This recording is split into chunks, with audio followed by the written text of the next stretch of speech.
Welcome new and old friends, for day 2 of our Halloween week is True Scary Stories. These are creepy encounters and let's not meet stories. Please remember to like, subscribe, share, and comment. All of this lets the algorithm know that others might also like this content. With all that being said, turn off your lights, make sure your doors and windows are locked. Things are about to get spooky.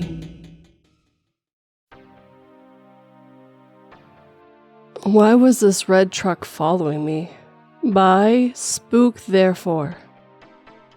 I go on long walks near my home most nights. I live in a safe suburban neighborhood.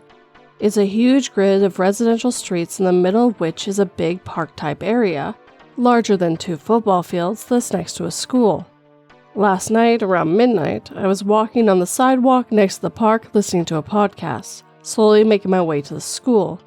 The school has a big, well-lit parking lot in front, with 2 entrances/exits for about 25 yards apart. As I neared the school, I noticed a car in the parking lot with its headlights pointing towards the street. This is unusual for that time of night, especially on a weekday. Maybe it's a cop, I thought. I got closer and saw that it was a beat-up red truck. It had started slowly and aimlessly driving around the lot. As I passed the first entrance, the truck seemed to notice me and stop. I got halfway to the second entrance when the truck rushed towards it. I assumed the driver wanted to pull out before he had to wait for me to cross. No, the truck just sat there, idling as I approached.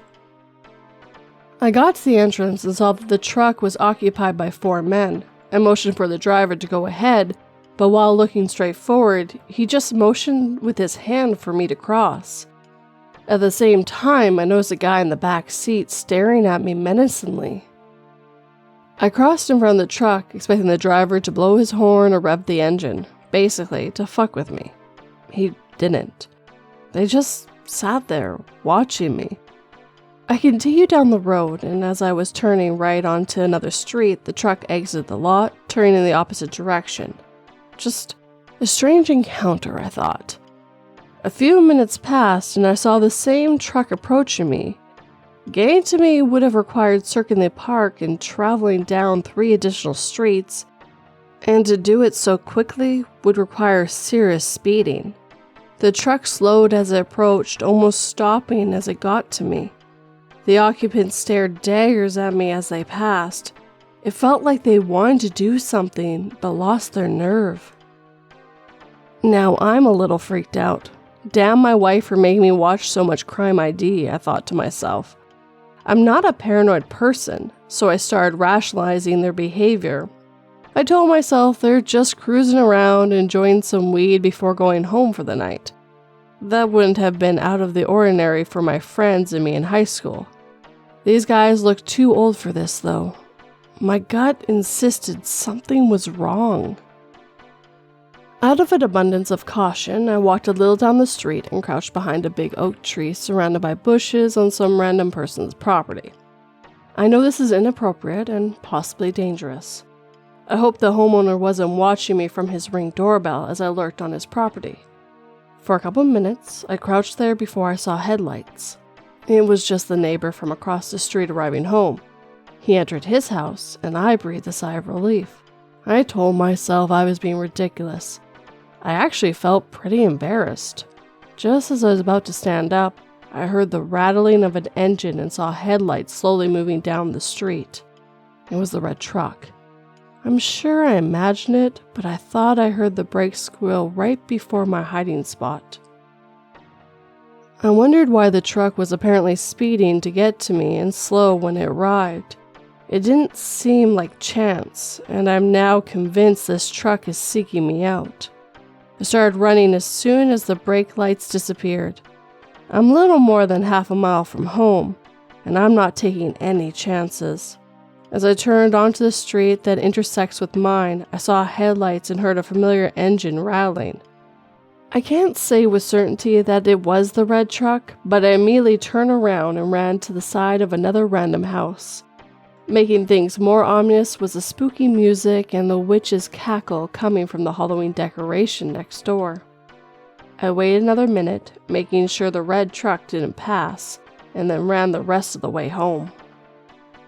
I walked in out of breath, and my wife asked me what happened. She scolded me for walking so late at night after I told her the story. The middle-aged woman is strong with her, so she immediately pulled out the Nextdoor app. Apparently, there had been several reports of car break-ins in our area attributed to men in a red truck. It's probably not connected, and I was almost certainly being dramatic. I doubt anything would have happened if I encountered the red truck again. Still, I'm glad I didn't.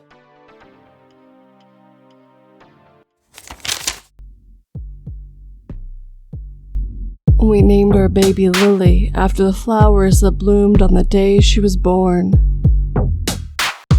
Today, all the lilies in the garden withered, and she won't wake up.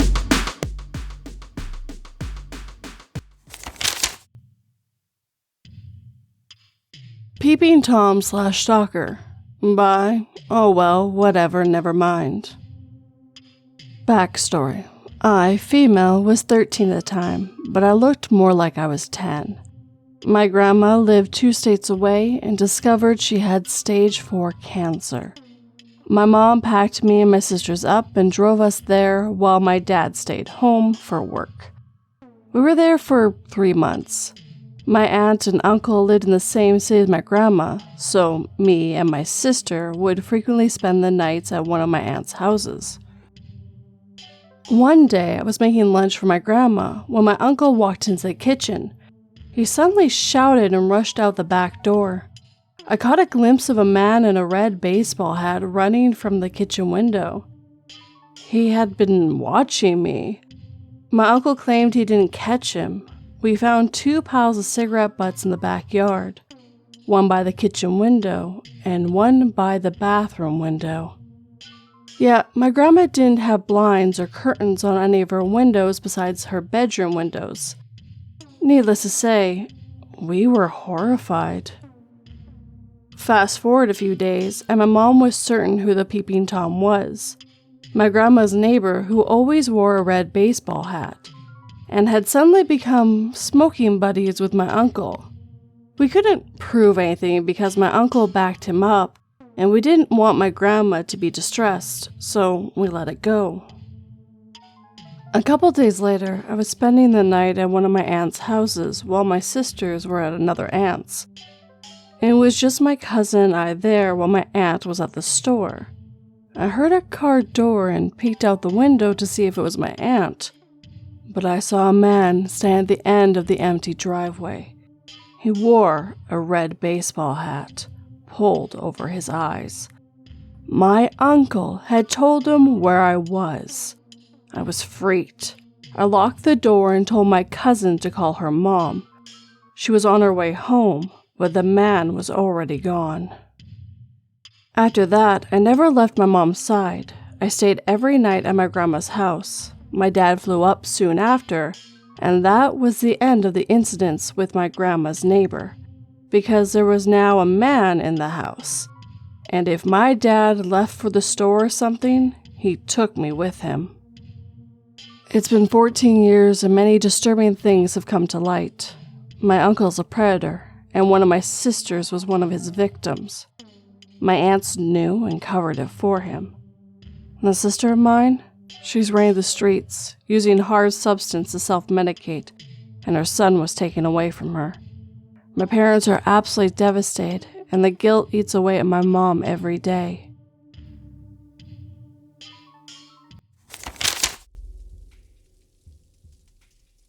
The new virtual reality world allowed you to anonymously jump into any other character's life and do whatever you wanted without any consequences. It was incredibly popular, not in the least because in the real world, crime rates had suddenly gone through the roof.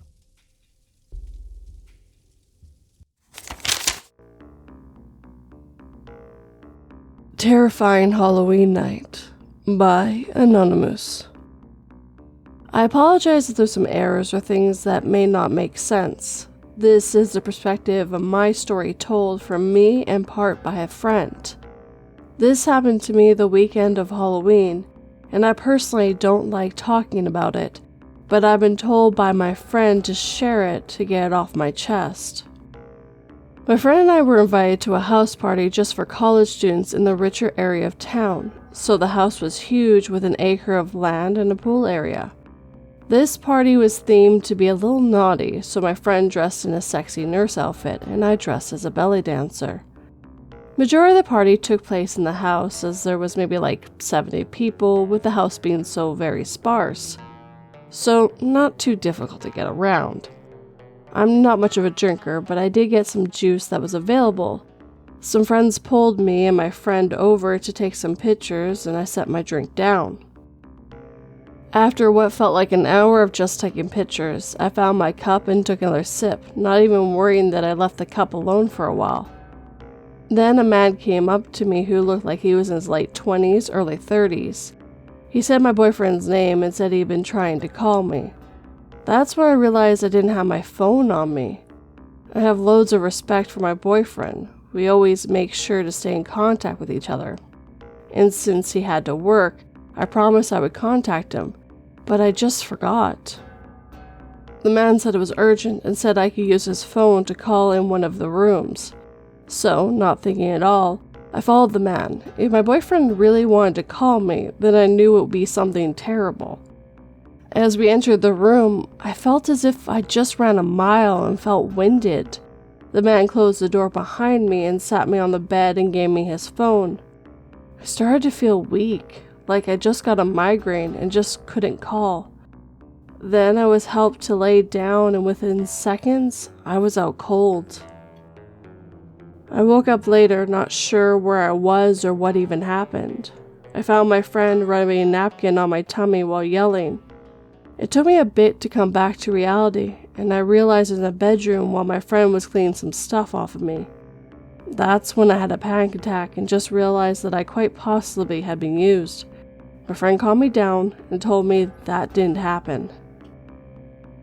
She explained that she couldn't find me anywhere and assumed I went to the bathroom. But after a little time, I didn't show.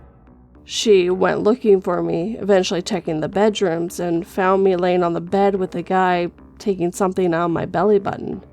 Apparently, he was playing shots with my unconscious body of sucking alcohol out of my belly button, licking salt from my chest and kissing my lips. She didn't know how long this went on for, but I immediately felt sick and even coughed up from just the thought.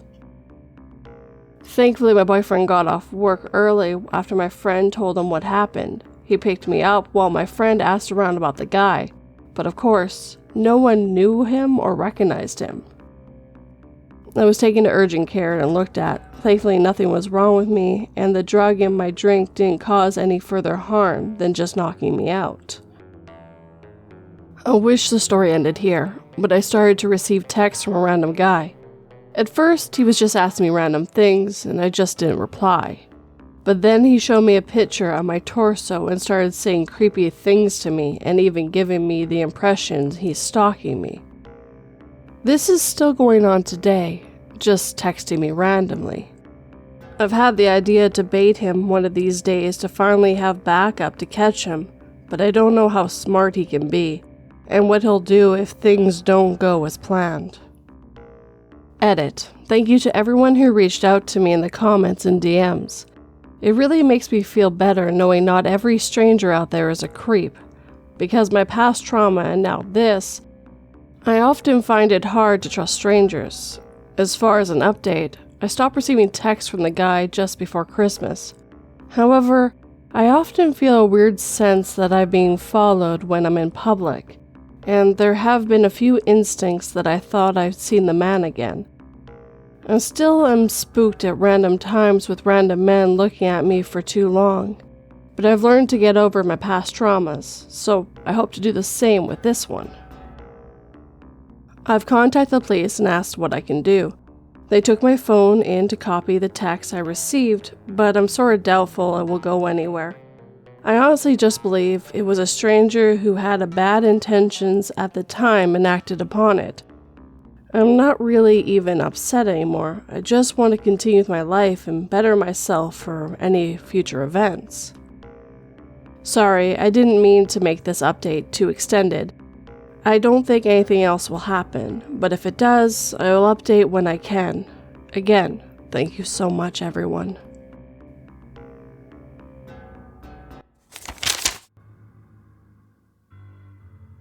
Robert told me he had me wrapped around his little finger.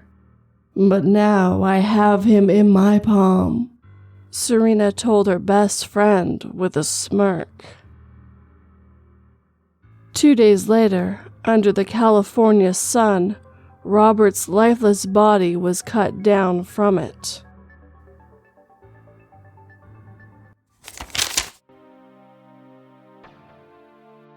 Creepy Apartment Chase by swampbitchh. This happened over 10 years ago, so excuse me if the details are a little fuzzy. When I was in high school, my friend Claire came over for a sleepover. We made some plans to sneak out and hang out with some guys, and then one of them would drive us home. We go to a friend's apartment, have some fun, and around midnight we decide it's time for us to head back. But when we ask to be taken back, everyone says no, despite previously agreeing to bringing us back. Everyone said they're too drunk or too high. So we eventually decide to just start walking back and make some phone calls to see if anyone could pick us up and bring us the rest of the way back. My house was a good 20 minutes away by car on the highway, so there was no way we were walking all the way back. The apartment was towards the back of the complex, so we start making our way to the entrance. We didn't even get halfway there before a car slowly started rolling up behind us. I was 15 or 16 at the time and very naive to the ways of the world, so I wasn't too concerned, but Claire was a little smarter than me on this night. She tells me to start walking faster, so we start walking faster. The car also picks up their pace behind us. Again, she tells me to walk even faster, so we start moving as fast as we can, and that's when the car pulls slightly in front of us and 2 of the passenger doors open and 2 men get out. Realizing there was no walking faster to get out of this situation, she instructs me to run now, so she takes off running and I follow her. She runs towards a group of parked cars and jumps behind a parked truck, and for a minute we hope and pray that we weren't spotted. This is when details get a little fuzzy. One of them must have gotten back in the car at some point, and there was only one of them following us behind the truck. We hear a set of footsteps quickly approaching, and she quietly indicates that we're now going into stealth mode. This man is on the other side of the truck that we're hiding behind. He's circling the truck looking for us, and we're slowly and quietly circling on the opposite side to avoid being spotted. It felt like a scene from a movie or a video game.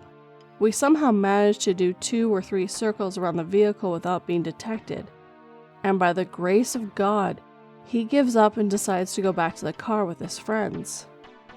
This is our one shot to get away. She tells me to run again, so we run for what feels like an eternity, but in reality it was probably like 15 to 20 seconds. We find the pool house area and find a spot to hide. We were hiding behind some fences and bushes and were anxiously waiting to see if they discovered us. Their car pulled around to the pool house and we're biting our nails hoping they don't stop and get out. The car slowly drives away and realize we hadn't been spotted. We're safe for now, but the car circled around the apartment complex for hours and hours and hours. They weren't giving up looking for us.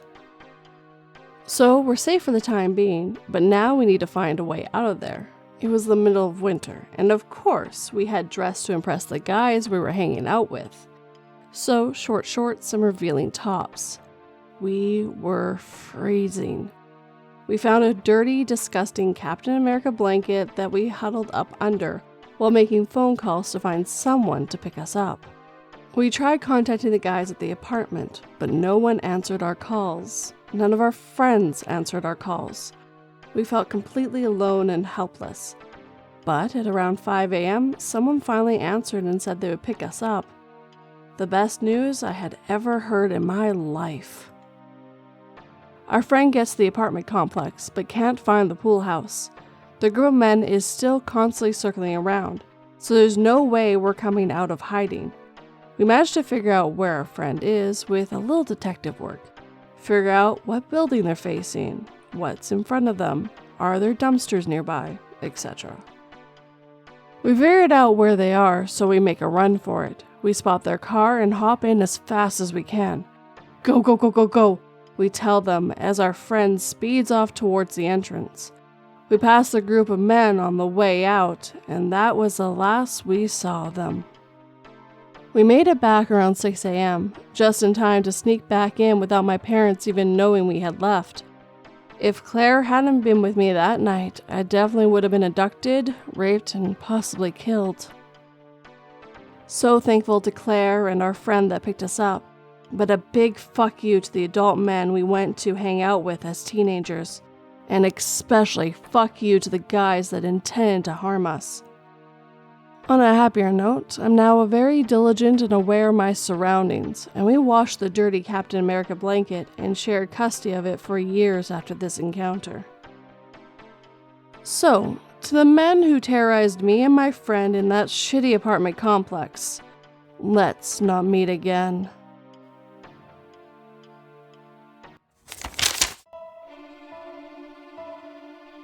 For fuck's sakes, just go play with the neighbor's kid and your sister. It doesn't matter if you don't like the game. I snapped, losing my patience with my son. It wasn't until months later, when both of my kids developed bedwetting issues and refused to be seen naked, that I realized what the neighbor's kids meant by playing doctor.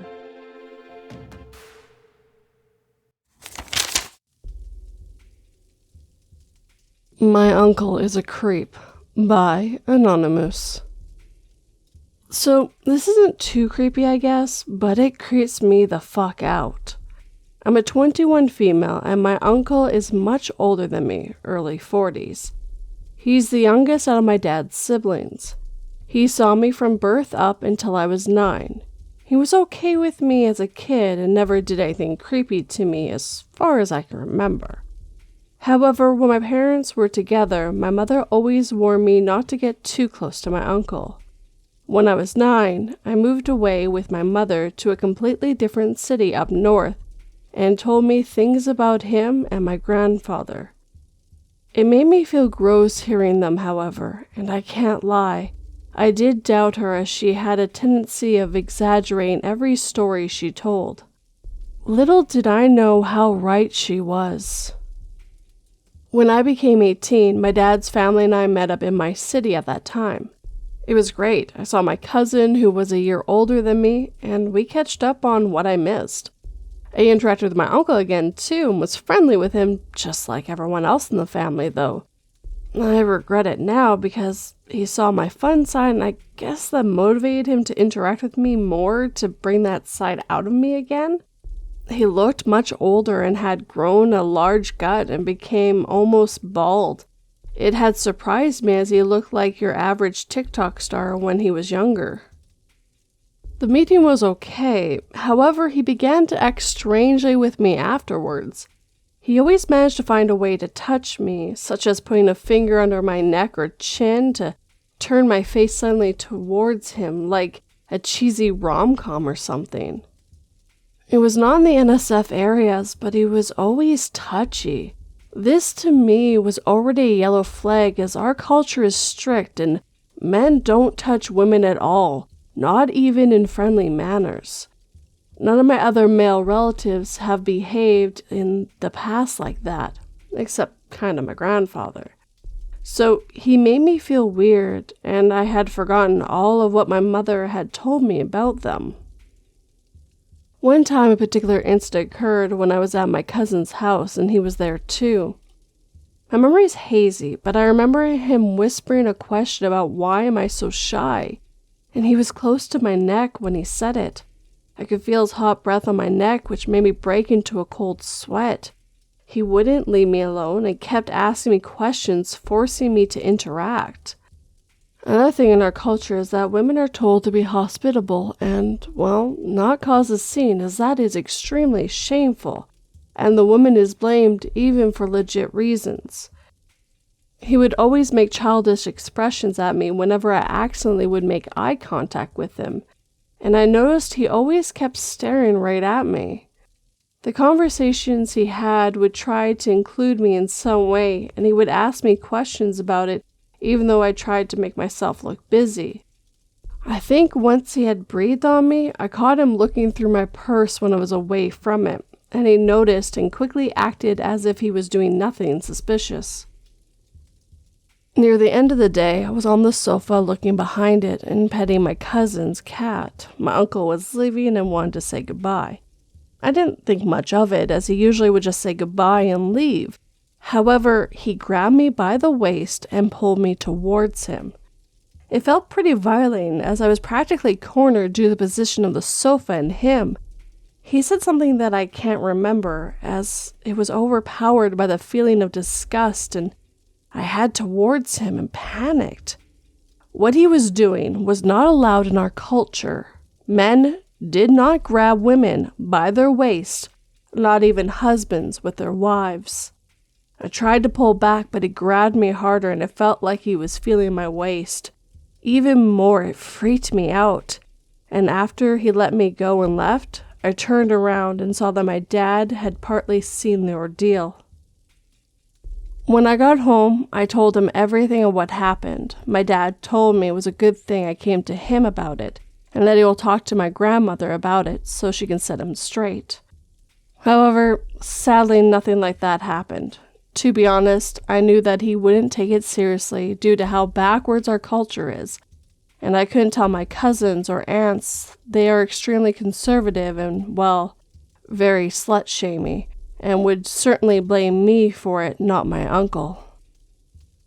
My dad instead always kept a distance between me and my uncle. He wouldn't let my uncle into the house if he knew I was in tops that were not completely modest, and told me not to open the door to him if I was home alone with my brother. My uncle's still creepy sometimes. He was recording a video of my little cousin's birthday like everyone else, but he spent some uncomfortable amount of time just filming me, and I was obviously uncomfortable. My dad did call me towards him, and he kept me under his watch whenever my uncle is near. Once, my uncle has come over and knocked like a wild man for us to open the door late so he could deliver some food our grandmother made, and did the same to our cousin. My dad had told him that we wouldn't open the door for him if we were home alone, but my uncle wasn't happy about that. The weird thing is that he just had a baby, though. Mysteriously, his wife never met us or interacts with us. I also don't know why he chases after me specifically. He doesn't act like this with my cousin at all, and I'm no looker. I wish I had listened to my mother from the get-go and just steered clear of him since day one of meeting him again. I really hope someday I can get away from him. I think he's really creepy. I sadly don't think he'll get what he truly deserves due to my misogynistic culture.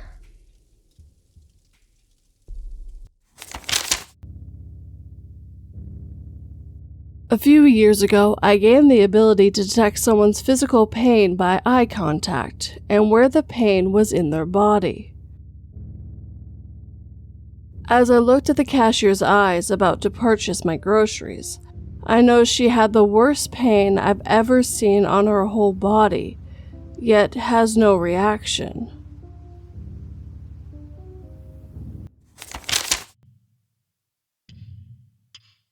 Halloween Pub Crawl by Anonymoose. When I was in university, I went on a Halloween pub crawl with my friends, like one of those huge ones where they rent out multiple school buses. My friends in university were very much socially deemed hotter than me. One was a model before she got there. So for the first time in my life, I attempted a sexy Halloween costume. I was a witch and I had a hip slip long dress and fishnets. We went to some clubs with those multiple great metal floors. It was like 15 years ago. I don't remember. and were already more than half cut from pre-drinking in the last 3 clubs.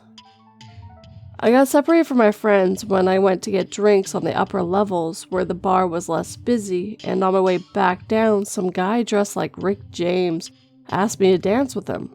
I poured my drink down my throat and decided to hit the dance floor. It went well for a while, but then he started grabbing my butt, putting me in leg humping positions while clamping me around my waist when I tried to move away.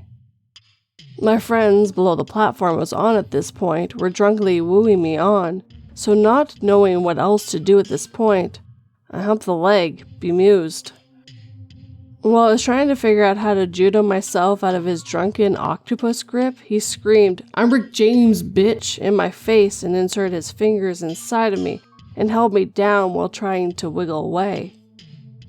The song ended, he relaxed his grip, and I ran away and hid outside smoking until the buses were leaving, and then I was shaken up that I got on the wrong bus and ended up in the next bar with students from the university I didn't go to, and had to catch up with my friends 2 bars later.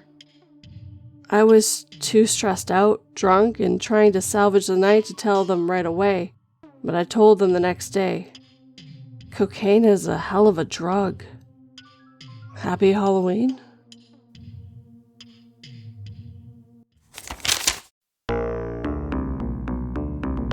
I asked if the cookies had any nuts, and my cousin said not to worry. I happily took a bite before I heard them say, "You've probably grown out of your allergy by now."